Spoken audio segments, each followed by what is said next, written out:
Hello hi everyone, स्वागत है आप सभी का नर्स ट्यूब चैनल के ऊपर। और आज के अपने इस इम्पोर्टेंट वीडियो के अंदर अपन पढ़ेंगे बायोकेमिस्ट्री की अपनी जो सेकंड यूनिट है, और यूनिट का नाम है कार्बोहाइड्रेट। यूनिट नंबर सेकंड है। इससे पहले की जो वीडियो थी जिसके अंदर यूनिट नंबर फर्स्ट है, उसको मैंने कंप्लीट डिस्कस कर लिया था। अगर आपने वो वीडियो नहीं देखी है तो उस वीडियो को आप जरूर देख लेना। चलिएगा स्टार्ट करते हैं यूनिट नंबर सेकंड, जिसका नाम है कार्बोहाइड्रेट। देखिएगा, कार्बोहाइड्रेट को अपन क्या बोलते हैं? Carbohydrate also known as saccharide. Carbohydrate को अपन क्या बोलते हैं? सैकेराइड भी कहते हैं। Are the most abundant biological molecule. ये क्या बताया गया है कि अपनी बॉडी के अंदर पाए जाने वाले जितने भी मॉलिक्यूल्स हैं, या फिर ऑल ओवर देखा जाए तो जो भी मॉलिक्यूल्स हैं, जब सबके अंदर सबसे ज्यादा पाए जाने वाला मॉलिक्यूल होता है। नेक्स्ट हम बात करें, carbohydrate made up of three compound. अब जो कार्बोहाइड्रेट है वो तीन अलग अलग कंपाउंड से मिलकर बनता है। पहला कंपाउंड है कार्बन, दूसरा कंपाउंड है हाइड्रोजन, और तीसरा कंपाउंड है ऑक्सीजन। तो यहाँ पर बताया गया है कि जो कार्बोहाइड्रेट है वो टोटल तीन कंपाउंड से मिलकर बनता है, कार्बन, हाइड्रोजन, ऑक्सीजन। इनका रेशियो क्या रहेगा? तो इनके रेशियो की अगर बात करें तो कार्बन का 1 रेशियो, वहीं पर हाइड्रोजन के 2 रेशियो, और वहीं पर ऑक्सीजन का 1 रेशियो। 1 रेशियो, 2 रेशियो, 1 रेशियो क्या रहता है? इनका रेशियो रहता है। नेक्स्ट बात करते हैं फॉर्मूला की। तो एक एग्जांपल अपन यहां पर लेंगे। सबसे पहले देखिएगा, अगर कार्बोहाइड्रेट के फॉर्मूला की बात की जाए तो फॉर्मूला बताया गया है CH2O, और कोष्टक के बाहर क्या दे रखा है? N दे रखा है। अगर सिंपली यहां पर आप बात करोगे, N की जगह अपन क्या रख देते हैं? 6 रख देते हैं। नॉर्मल सा फॉर्मूला मैं ग्लूकोज का आपके सामने निकाल करके दिखाऊंगा। तो देखिएगा, N अगर बाहर 6 है तो कार्बन कितने हो जाएंगे? तो कार्बन हो जाएंगे 6। हाइड्रोजन कितने हो जाएंगे? 12 हो जाएंगे। और ऑक्सीजन कितना हो जाएगा? 6 हो जाएगा। और ये फॉर्मूला किसका होता है? तो ये फॉर्मूला होता है अपना ग्लूकोज का। क्लियर? तो इतना समझ में आ गया। कार्बोहाइड्रेट का फॉर्मूला क्या रहेगा? ये एक नॉर्मल सा फॉर्मूला दे रखा है, और यहाँ पे एन का मतलब है नंबर ऑफ कार्बन। नेक्स्ट बात करते हैं, 1 ग्राम कार्बोहाइड्रेट के अंदर कितनी कैलोरी एनर्जी प्रेजेंट होती है? तो 1 ग्राम कार्बोहाइड्रेट के अंदर 4 किलो कैलोरी होती है। अगर अपन 1 ग्राम कार्बोहाइड्रेट खाएंगे तो अपने को 4 किलो कैलोरी एनर्जी मिलेगी। नेक्स्ट बात करते हैं क्लासिफिकेशन ऑफ कार्बोहाइड्रेट के बारे में। देखिएगा, क्लासिफिकेशन की बात की जाए तो depending upon the number of monomer unit, कि उस यूनिट के अंदर कितनी मोनोमर यूनिट प्रेजेंट है उस कार्बन के अंदर, उस कार्बोहाइड्रेट के अंदर, उसके हिसाब से उस कार्बोहाइड्रेट के मॉलिक्यूल को अपन डिवाइड करते हैं। तो यहाँ पर कार्बोहाइड्रेट को तीन अलग अलग कैटेगरी के अंदर डिवाइड किया गया है। सबसे पहली कैटेगरी है मोनोसेकेराइड। देखिएगा, मोनोसेकेराइड के बारे में अगर बात की जाए तो सबसे पहली चीज ये क्या होते हैं? बिल्कुल सिंपल सुगर होते हैं।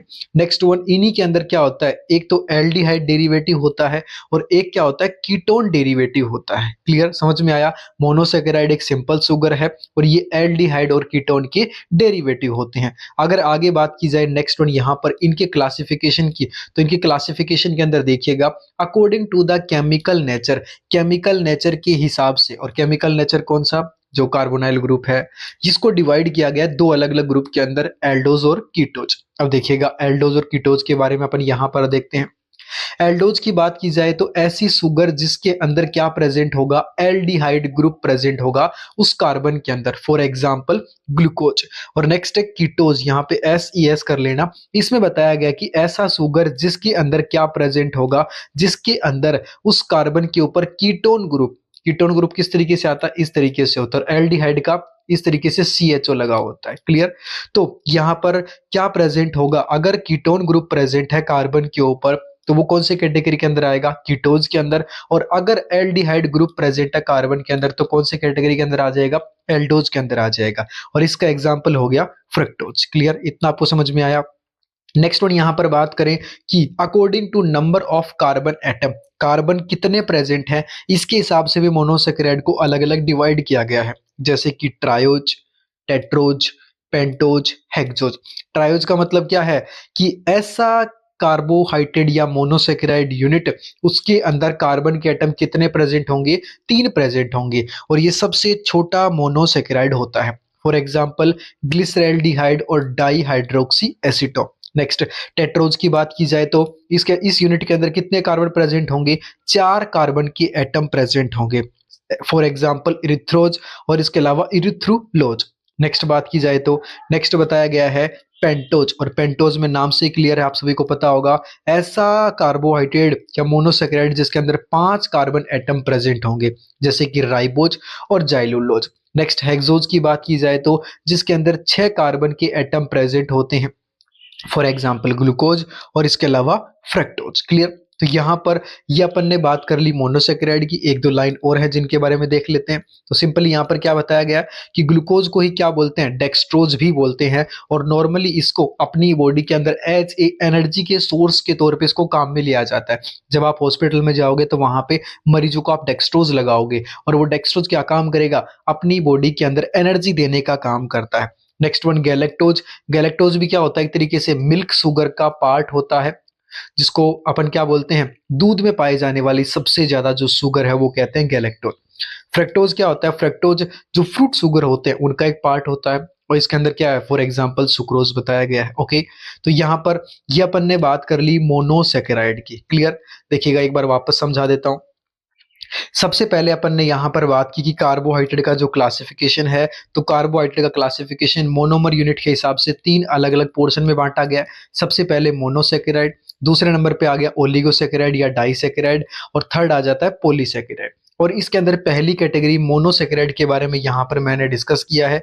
तो मोनोसेकेराइड के अंदर यहाँ पे क्या बताया गया कि सिंपल शुगर होते हैं, और ये एल्डिहाइड और कीटोन के डेरिवेटिव होते हैं। अब मोनोसेकेराइड को पहले डिवाइड किया गया है, सबसे पहले कार्बोनाइल ग्रुप के हिसाब से एल्डोज और कीटोज के अंदर, फिर नंबर ऑफ कार्बन एटम के हिसाब से ट्रायोज, टेट्रोज, पेंटोज और हेक्सोज के अंदर डिवाइड किया गया है। अब नेक्स्ट वन आगे अपन यहां पर बात करेंगे सेकंड जो क्लासिफिकेशन है कार्बोहाइड्रेट का, और इस कैटेगरी का नाम है ओलिगोसेकेराइड। तो नेक्स्ट यहाँ पर ओलिगोसेकेराइड की बात करते हैं। देखिएगा कई सारी बुक ऐसे हैं जिसके अंदर कार्बोहाइड्रेट का क्लासिफिकेशन जब आप पढ़ोगे, वहां पे आपको मोनोसेकेराइड के बाद में सीधा डाइसेकेराइड पढ़ाया जाता है, और किसी बुक के अंदर आपको मोनोसेकेराइड के बाद में ओलिगोसेकेराइड पढ़ाया जाता है, और उसी कैटेगरी के अंदर डाइसेकेराइड आता है। तो कंफ्यूजन बिल्कुल आपको नहीं क्रिएट करना है। ओलिगोसेकेराइड की बात की जाए तो एस कार्बोहाइड्रेट जो है दो या दो से ज्यादा मोनोसेकेराइड यूनिट से मिलकर बने हुए होते हैं, और नॉर्मली कितनी, 2 से लेकर के 10 मोनोसेकेराइड यूनिट तक की कैटेगरी के कार्बोहाइड्रेट को अपन किसके अंदर पढ़ते हैं, ओलिगोसेकेराइड के अंदर पढ़ते हैं। क्लासिफिकेशन की बात की जाए यहाँ पर, तो क्लासिफिकेशन के अंदर सबसे पहले यहाँ पर आता है डाइसेकेराइड। और डाइसेकेराइड की बात की जाए, डाई का मतलब क्या होता है, दो, और सेकेराइड वर्ग किसके लिए आता है, कार्बोहाइड्रेट के लिए आता है। तो यहाँ पे it consist of two similar और डिसिमिलर, सेम भी हो सकते हैं और दोनों अलग भी हो सकती हैं। दो मोनोसेकेराइड यूनिट आपस में जुड़ेंगे, दोनों बॉन्ड बॉन्ड के द्वारा आपस में जुड़ेंगे, और बॉन्ड का नाम क्या होता है, ग्लाइकोसाइडिक बॉन्ड होता है। इस ग्लाइकोसाइडिक बॉन्ड के द्वारा ये दोनों यूनिट आपस में जुड़ती हैं, जिसको क्या बोलते हैं, डाइसेकेराइड बोलते हैं। अब इसके अंदर कुछ कुछ एग्जाम्पल हैं, माल्टोज है, लैक्टोज है, सुक्रोज है। अब तीनों के बारे में अपन यहाँ पर पढ़ते हैं। सबसे पहले अपन यहां पर बात करते हैं माल्टोज के बारे में। तो माल्टोज के अंदर बताया गया है कि इसके अंदर पहली यूनिट तो होती है आपकी 2 अल्फा डी ग्लूकोज, और दूसरी यूनिट होती है यहाँ पे कौन सी सॉरी, 2 यूनिट होती हैं अल्फा डी ग्लूकोज की, और ये दोनों यूनिट आपस में अल्फा 1,4 ग्लाइकोसाइडिक बॉन्ड के द्वारा आपस में जुड़ती है। समझ में आया। माल्टोज के अंदर ग्लूकोज की 2 यूनिट आपस में जुड़ती हैं और माल्टोज का फॉर्मेशन होता है, और माल्टोज को अपन क्या बोलते हैं, माल्ट शुगर भी कहते हैं। नेक्स्ट बात की जाए लैक्टोज की। लैक्टोज के अंदर 2 मॉलिक्यूल प्रेजेंट होंगे, एक मॉलिक्यूल होगा बीटा डी ग्लूकोज, और एक मॉलिक्यूल होता है बीटा डी गैलेक्टोज, और दोनों आपस में 1,4 ग्लाइकोसाइडिक बॉन्ड के द्वारा आपस में जुड़ते हैं। क्लियर, समझ में आया। माल्टोज ग्लूकोज प्लस ग्लूकोज से, और लैक्टोज अपना जुड़ेगा ग्लूकोज प्लस गैलेक्टोज से, ये जुड़ता है। और लैक्टोज को क्या बोलते हैं, मिल्क शुगर भी कहते हैं। दूध के अंदर पाए जाने वाला सबसे ज्यादा मात्रा में ये प्रेजेंट होता है शुगर। नेक्स्ट सुक्रोज की बात की जाए तो सुक्रोज के अंदर एक मॉलिक्यूल तो होगा अल्फा डी ग्लूकोज का, और एक मॉलिक्यूल होता है बीटा डी फ्रक्टोज का, और दोनों आपस में बीटा 1 और 2 ग्लाइकोसाइडिक बॉन्ड के द्वारा आपस में जुड़ते हैं। अब सुक्रोज की बात की जाए, सबसे पहले ग्लूकोज, फिर आता है फ्रक्टोज, और सुक्रोज को अपन क्या बोलते हैं, टेबल शुगर, या फिर इसी को ही क्या कहा जाता है, केन शुगर, जो कि गन्ना के अंदर पाई जाती है सबसे ज्यादा।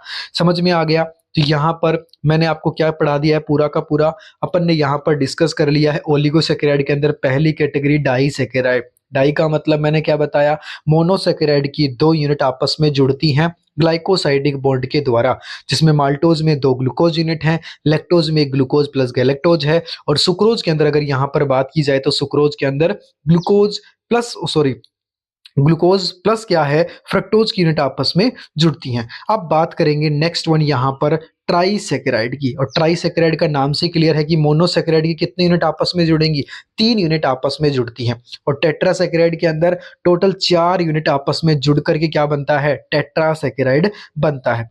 अब यहाँ पर बात करेंगे कार्बोहाइड्रेट की लास्ट कैटेगरी, और जिसका नाम है पॉलीसेकेराइड। चलिएगा इसके बारे में अपन यहाँ पर देखते हैं। पॉलीसेकेराइड की बात की जाए तो इसी को क्या बोलते हैं, ग्लाइकेन्स भी बोलते हैं। और इसके अंदर बताया गया है कि इस टाइप के कार्बोहाइड्रेट के अंदर 10 या 10 से ज्यादा क्या है, मोनोसेकेराइड यूनिट आपस में जुड़ती हैं और एक बड़े अमाउंट के अंदर एक बड़ा पॉलीमर का फॉर्मेशन करते हैं, जिसको क्या बोलते हैं, ग्लाइकेन्स या पॉलीसेकेराइड कहते हैं। ये जो यूनिट होती हैं, ये यूनिट आपस में ग्लाइकोसाइडिक बॉन्ड के द्वारा जुड़ी हुई होती हैं। नेक्स्ट वन, पॉलीसेकेराइड को यहाँ पर क्लासिफाई किया गया है। ये पहला कैटेगरी होमोपॉलीसेकेराइड और दूसरी कैटेगरी हेटेरोपॉलीसेकेराइड के अंदर। समझ में आ गया? तो यहाँ तक अपन ने पूरा का पूरा क्लासिफिकेशन देख लिया है। हाँ जी, एक बार अपन यहाँ पर ओवरऑल देख लेते हैं क्या अपन ने पढ़ा है।